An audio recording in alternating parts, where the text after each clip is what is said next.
세 번째 세션은 지식재산 비즈니스 모델의 현재와 미래라는 주제로 오션토모의 다리우스 생키 박사님과 퀄컴 코리아의 박세건 상무님께서 발표해 주시겠습니다. 그리고 삼성전자 강기중 부사장님과 법무법인 달의 조용식 대표님의 패널 토론이 있겠습니다. 좌장으로는 류태규 한국지식재산연구원 연구본부장님께서 수고해 주시겠습니다. 그럼 첫 번째로 오션토모에서 매니징 디렉터로 계신 다리우스 샌키 박사님께서 지식재산 비즈니스 모델의 진화라는 주제로 발표해 주시겠습니다. 그럼 박사님을 단상으로 모시겠습니다. 여러분 따뜻한 박수 부탁드립니다.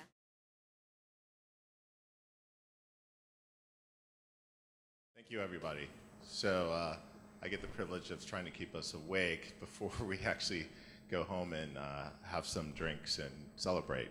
I want to thank our hosts, the Korean Intellectual Property Office, and all the sponsors of this conference, as well as to be honored to be here on this 50th anniversary of the Korean Invention Day.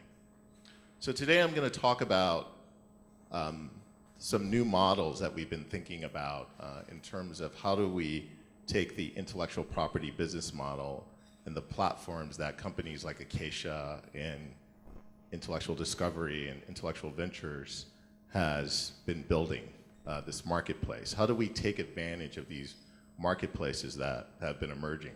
So I'm going to talk a little bit about the past, where Patrick kind of alluded to in his talk, and how we're evolving more toward the future.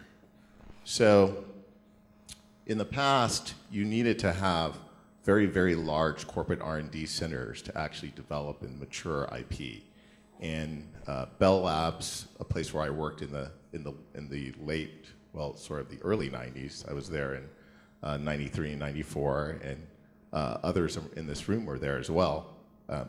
As you remember, we had lots and lots of researchers all in one place doing interdisciplinary research. So companies like IBM and AT&T spent hundreds of millions of dollars every year developing the technologies that we see today.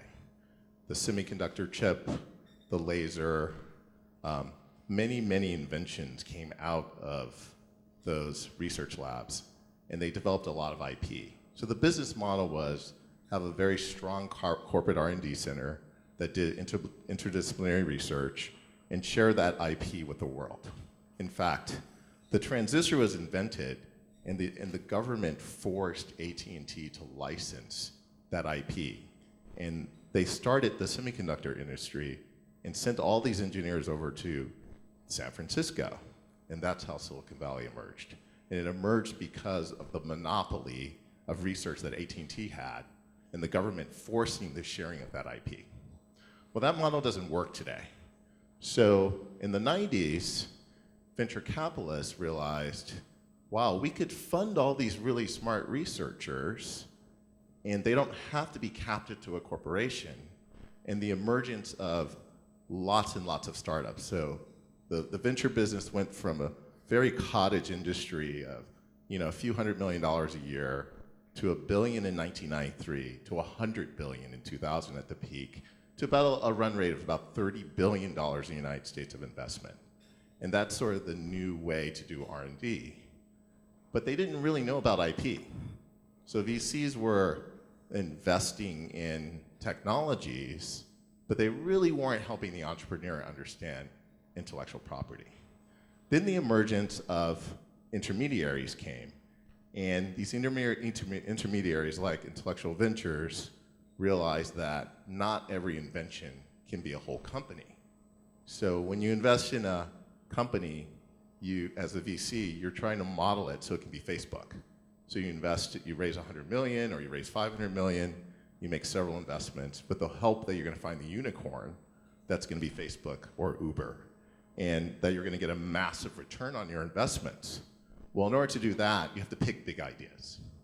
And these big ideas have that billion-dollar market caps. Well, most inventions aren't that big. Most inventions are little tiny aggregations of feature sets. And Intellectual Ventures invested in paying small micro prices for those inventions so that the inventor actually had an exit without having to go to a VC and raise lots of capital. So how do we marry these two problems? Because the problem with the R&D solution is today, it's too costly. Markets move really fast. Companies have to have global presence. They have to understand all these customer requirements. And you really can't afford to invest $300 million a year in the hope that you're going to get this return in 20 years, because the stock market will not allow you to do that. So targeted innovation R&D within one company has a very limited range of options. So you can't really do it all internally. That's why we have this concept of outsourced innovation. Look at Apple. So how did Apple do it? How did Apple go from a PC company to a company that had an iPod, to a company that had the iPhone, to now a global services company that sells content, who's now talking about developing a car for the autonomous vehicle network? How are they doing this? And how are they controlling all of these assets of IP? They're certainly not experts at building a camera. They're not experts at making the battery. They're not experts at making the display. They're not even experts at making a calendar work. But all of this IP is really important for this device that we carry around with us called the iPhone, or the Samsung Galaxy 6, or the Google Android. As you can see, there's about 1,200 to 1,300 patents that are important for those inventions. And there are a lot of inventors inventing around all these entities, but they can all be companies. So how do we get these inventions into the hands of the corporation so they can distribute that intellectual capital to all of us so we can benefit from it? Well, corporations started VC funds. So they started developing their own VC firms. Well, there's a problem with this too. So corporations invest in the technology, and then they try to spin it off, and they create a new company. Or they invest in a lot of startups with the hope of buying the company. Or they try to do what Intel is doing, where they invest a lot of startups to drive more MIPS. So you have to create demand for Intel chipsets. The problem with this business model is you can't control those markets. When you're investing in your own R&D, you can control what you're investing in, and you can control the outcome. When you're investing in an asset that a VC is investing in, they have different objectives. One objective is to make money for your investors. The corporation's objective is more strategic, and those sometimes don't align. So there's a problem with VC. Only 10% of the top VCs are making all the money. So in a sense, $30 billion a year of investments gets wasted because it's not directed along the lines of a corporate strategy. It's directed to find the unicorn. And so lots of companies fail. Well, that's not such a bad thing, right? You get entrepreneurs learning how to build companies, and they get used to failure and starting again. You create a lot of jobs. And a lot of companies are selling products and making money, and they're productive. So it's still a very energetic environment for funding inventiveness, for funding entrepreneurs to be able to create new ideas. But it's not controlled, and it's not managed. It's arbitrary. It's opportunistic. So then you have the IP intermediaries, where it's not really dependent upon people as much as it's dependent upon finding the right idea. Doesn't need an entire business plan. It's a lower cost to create and develop an invention.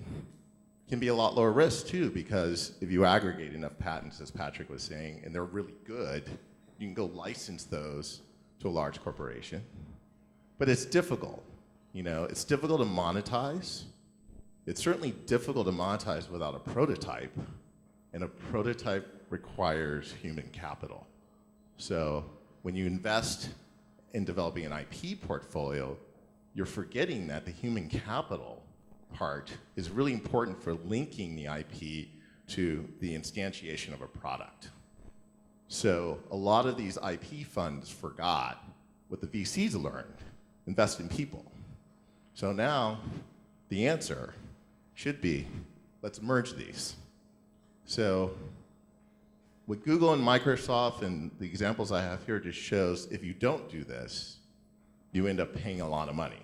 So Google spent $12.5 billion buying Motorola Mobility, then selling it off to Lenovo, but they kept the patents. I don't know if you guys knew that. Google kept the patents. They didn't transfer the rights. You know, Microsoft just bought Nokia, and that's a very complex transaction, but they didn't get all the patents in that transaction. Nokia is still trying to monetize a lot of the patents that were left over from that. You know, Roche spent $2 billion on a biotechnology company, including Genentech. And then you have these consortia that happen around standardization. So you can have standards like the H.264 standard or the MP3 codec, or Cable Labs in the United States, which does research for the cable community to create standards. But all of these are very costly models. Here's an example of Google and all the things they have to think about. But Google has a lot of capital, so they build solutions around infrastructure to support their search engine. But again, they paid a very, very high price to basically have the hardware that they needed to instantiate and get those patents and then transfer it out in order to compete with Apple more effectively. So what's the choice? What is the next step? What's going to happen in the evolution of this market? Well, we're working on solving that. At Ocean Tomo, we're developing a new type of organization that can partner and sit in between the venture capital market and the corporation and help them make smarter decisions. Corporations are not risk takers. They don't have the ability to survey the market and understand what's available and do very targeted open innovation. Part of that requires knowing what the human capital is and what's possible with the human capital, to understand where the best inventors are and what they're good at and what they're not good at, and be able to invest very targeted. So building a map of that universe of people and inventions so that you can now create an investment vehicle where an intermediary manages investments for them in very targeted innovation. So some might be build a prototype. One might be invest in a set of developers to develop around your product. Another might be, I'm going to give IP to a startup and help them commercialize it and sell it. And some of it might be the normal, let's build a company, it's a billion-dollar idea. But you need to have the flexibility to choose what kind of investment you're going to make. And then you need to understand what capabilities you can't do internally and who's external out there that has the committed, out-of-the-box thinking to solve the problems that the corporations need to solve. So part of the solution is providing more information about what corporations need to the venture market. So how do we do that? We take a quantitative approach to understand customer needs. We look at very specific markets where quantifying the market landscape lowers your overall risk of investment to create new products. And we make the right level investment for the right return on investment objective. So the goal would be to create a fund to commercialize existing IP from all sources of innovation. That's universities, that's startups, R&D labs that are orphaned, like Xerox PARC or Hughes Research Lab, and marry those to a commercial partner, and then ultimately provide those innovative objectives to the entrepreneur so that they understand what the commercial partner needs to solve. So effectively, if you merge the venture capital concept with the intellectual ventures invention concept, you end up with an IP venture fund. So we're raising a fund from a set of corporations and limited partners from traditional VCs, where we actually combine those investments together to do very directed, targeted innovation.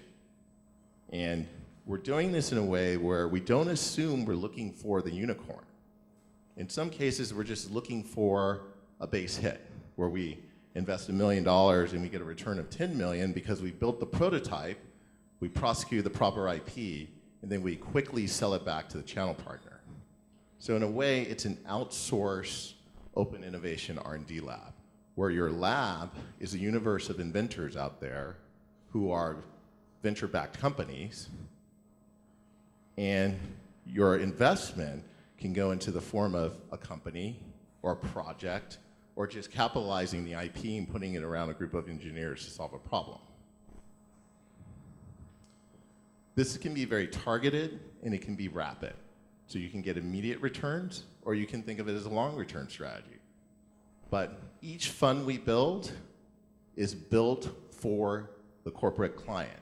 So we don't invest where we take a lot of capital from many companies. We actually invest where we invest for each individual company. Now, there's one other thing we do. VCs do not understand intellectual property, and they don't set aside capital for the startup to properly build a patent portfolio. So part of our process is actually to help the startup develop a portfolio day one. So we're taking a small percentage of each investment we make. We're going to brainstorm with the CTO options for how their product will look in 10 years and how it integrates with other products in 5 years, or what are the downstream implications of what you're building. And instead of having 2 patents, a startup will have maybe 10 or 20 patents. And the reason why that's important, because if the company fails, you can trade the IP for value. You can trade the IP to a competitor, you can trade the IP to a large company, and it has licensing potential. It also is an invention at a time when the art is very seminal. So if you properly prosecute an idea around a startup, you actually now have a portfolio where you can de-risk the venture capital investment, because you could have an asset that was greater value than the amount of capital we put in to actually build the product. So this is a very complex problem, and it creates a valuation problem too, because people don't really understand how to value a company and its IP. But because there are marketplaces like intellectual ventures or intellectual discovery or corporations who need those assets, you can trade on the optionality in the future when those assets become important. So how do we do this? IAC is an innovation asset capital management company we're forming, which will raise capital from 2 sources. One source is potential normal financial limiteds from VCs and a corporate partner. Each one of these funds will co-invest into portfolio companies with the mandate of the corporate fund. The corporate fund is a single corporation. And then we do it for a second company. And then we do it for a third company. But instead of creating one fund, we create a series of micro funds that have very targeted thematic investment. So for company A, they might care about data security. So we build a data security fund focused on the IP, and we invest in a set of enterprise startups that are developing data security solutions for the marketplace. And company A can either buy these companies, or they can invest to build an ecosystem of these companies out of their products. We might partner with an R&D lab to commercialize their IP. So there could be R&D labs that are developing technologies, let's say like Panasonic or Samsung has a lab, and they want to spin off their technology. So we create a portfolio of ideas, and we create startups that come out of corporations' R&D. So corporations can spin out their technologies as well and build an ecosystem. Or we might partner with a company that cares about financial transactions. So each one of these has a thematic investment portfolio, and the IP can come from these startups. We can aggregate it in a single portfolio, And then this portfolio now can be traded. So if a company fails, they get a return on their investment because they contributed to this pool. So we created options for the companies to share their risks together and pool their ideas together. So you essentially are incubating an R&D lab for each one of these facilities, for each one of these companies. And if you think about it, this is basically recreating what Bell Labs did, but saying that the world of researchers are this wealth of entrepreneurs out there who are now can be organized around concepts to solve a company's problem that they didn't even know about. Instead of the VC just randomly choosing these, hoping that one day one of these companies will buy them, we organized from the start that these startups could be bought by one of these companies. So that's the end of my talk. We're sort of at the beginning stages of proving this model, and I would love to hear your questions at the round table to hear about what you guys think. Thank you.